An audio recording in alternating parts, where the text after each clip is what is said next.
Welcome back to Movie Moshow. Today we are going to review the science fiction film, Life Force. If you like our content, don't forget to like and subscribe. We post multiple times daily. Spoilers ahead. It's August 9, 1985, the Halley's Comet year. On a joint British-American mission, the space shuttle Churchill approaches the comet. The team searches the comet's tail and discovers an alien spacecraft 150 miles long. The team discovers 3 naked humanoid bodies, 2 male and 1 female, in suspended animation within glass coffin-like receptacles, as well as hundreds of dead and shriveled bat-like creatures when they board the alien spacecraft. The group rescues the 3 extraterrestrials and starts their journey back to Earth. Attempt Control loses communication with the shuttle during the return trip as it gets close to Earth, and a rescue attempt is launched to find out what occurred on board. The Churchill is completely destroyed by fire when the rescuers arrive, save for the 3 cases containing the aliens in suspended animation. All 3 are brought to the European Space Research Centre in London, where doctors Leonard Bukovsky, Michael Gothard, and Hans Fallada, Frank Finlay, keep an eye on them. The naked female vampire, Matilda May, awakens and drains the life power from a guard before an autopsy is performed. She then makes her way outside the research center and starts stealing life energy from different people while traveling through different host bodies. When the 2 humanoid guys awaken, they attack the guards, who respond by firing their assault rifles at them and seeming to be blown to pieces.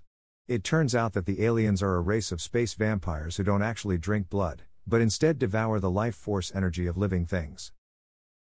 Colonel Tom Carlson, Steve Railsback, who was still alive when the escape pod from the shuttle Churchill was discovered, was located in Texas. He is transported to London and describes how the crew's vital energy was sapped. Carlson destroyed the shuttle and fled in the pod to spare Earth from this fate. It becomes evident during hypnosis that Carlson has a psychic connection to the female alien. Colonel Colin Kane, Peter Firth, a member of the SAS, and Carlson locate the alien's body in a Yorkshire hospital for the mentally ill. They think they've trapped the alien woman within Dr. Armstrong's, Patrick Stewart, the hospital manager, profoundly sedated body. The entire incident, though, was a ruse to get them away from London. The alien female escapes from a sedated Dr. Armstrong and vanishes as Carlson and Kane are flying him back to London in a helicopter. Then Carlson confesses to Kane that he felt impelled to open the female vampire's container aboard the shuttle and to have combined his life energy with hers. When they return to London, it is evident that a plague has completely taken over the city.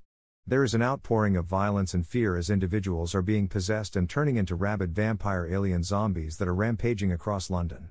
Carlson and Kane quickly learn that martial law has been imposed to stop the epidemic from spreading outside of London after returning to SAS headquarters, that even the Prime Minister has become ill. In addition to breaking free from their prison, the 2 male vampires have started turning the majority of Londoners into zombies. Once converted, the dead victims cycle back into the live dead every 2 hours and seek out the living, stealing their victims' life energy through physical touch. These individuals undergo a second change, turning into zombie vampires. The waiting spaceship is currently in Earth's orbit after the male and female vampires who collected the blue energy directed it to them.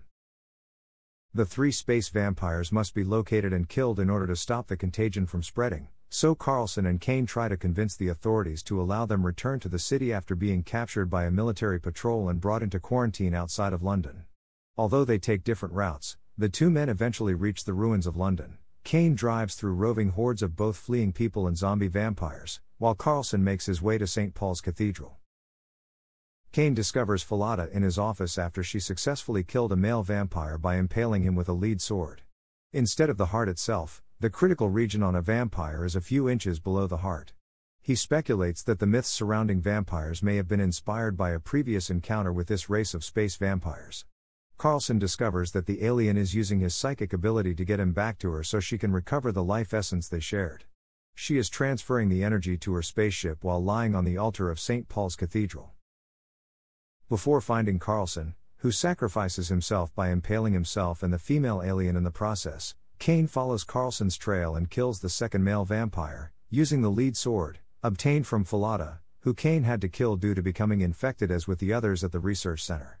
A burst of blue energy is released by the female vampire, who is wounded but not seriously, as she makes her way back to her ship, blowing the top off the church's dome and taking Carlson with her. The 2 make their way up the blue light column to the vessel holding all the many human souls exiled from the planet.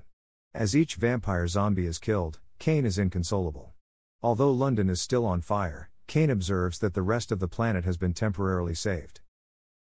The vampire girl and Carlson are entombed back on the alien ship in her crystal glass coffin, along with thousands of victims' souls that are used as blue light energy to power the ship as it leaves Earth's orbit and travels towards the comet it came from, with the somber implication that it will one day return 75 years from now. Thank you for watching, and don't forget to like and subscribe.